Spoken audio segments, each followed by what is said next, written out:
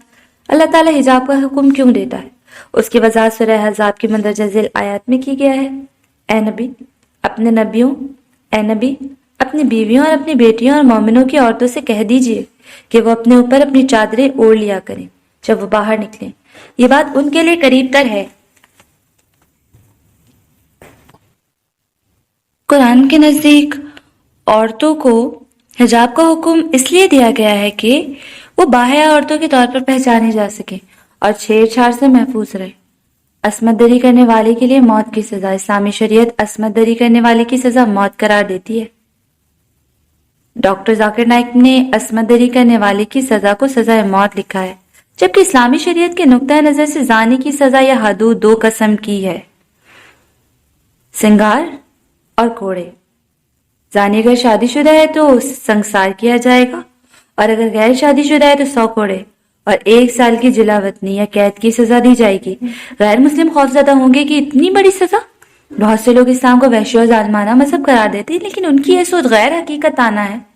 میں نے یہ سوال سینکڑوں غیر مسلمانوں سے پوچھا ہے کہ فرض کیجئے خدا نخواستہ کوئی آپ کی بیوی، آپ کی بہن یا آپ کی ماں کے ساتھ عصمت دری کرے اور آپ کو منصف بنایا جائے اور جرم کرنے والے کو آپ کے سامنے لایا جائے، آپ اس کے لیے کیا سزا تجویز کریں گے؟ سب نے کہا ہم اسے قتل کر دیں گے، اور کچھ اس حد تک گئے کہ اس کے مرنے تک اسے تشدد سے تڑپاتے رہیں گے۔ اب اگر کوئی آپ کی بیوی یا بیٹی یا آپ کی ماں کی عصمت دری کرے تو آپ اس مجرم کو قتل کرنا چاہیں گے، لیکن جب کسی اور کی بیوی، بیٹی یا ماں کی عصمت دری کی جاتی ہے تو مجرم کے لیے سزائے موت وحشیانہ کیوں کہا جاتا ہے؟ آخر یہ دوہرا معیار کیوں؟ امریکہ میں عصمت دری کے روز افزا واقعات۔ امریکہ کو دنیا میں سب سے زیادہ ترقی یافتہ ملک سمجھا جاتا ہے۔ 1990 کی FBI کی رپورٹ کے مطابق عصمت دری کے 1,05,055 مقدمات درج کیے گئے ہیں۔ اس میں مزید کہا گیا ہے کہ صرف 16% مقامات کا اندراج ہوا ہے یا ان کی رپورٹ کی گئی ہے۔ یوں 1990 میں پیش آمد عصمت دری کے واقعات کی اصل تعداد معلوم کرنے کے لیے 25 سے 16 کو ضرب دی جائے تو وہ یقیناً 6,40,966 بنتی ہے، اور اگر اس مجموعی تعداد کو سال کے 365 دنوں سے تقسیم کیا جائے تو روزانہ اوسط مقدار تقریباً 1,756 نکلتی ہے۔ بعد کی ایک اور رپورٹ کے مطابق امریکہ میں اس برس عصمت دری کے اوسطاً 1900 واقعات روزانہ پیش آئے۔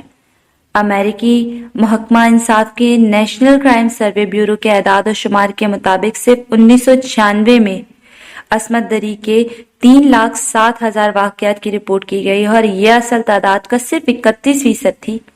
اس عصمت دری کے واقعات کی اصل تعداد 9,90,332 ہے، جو 10 لاکھ کے قریب ہے۔ گویا امریکہ میں اس سال ہر 32 سیکنڈ کے بعد عصمت دری کا ایک واقعہ پیش آتا ہے۔ ہو سکتا ہے اب امریکہ میں ایسے گناہوں جرائم کا ارتکاب کرنے والے اور دلیر ہو گئے ہوں۔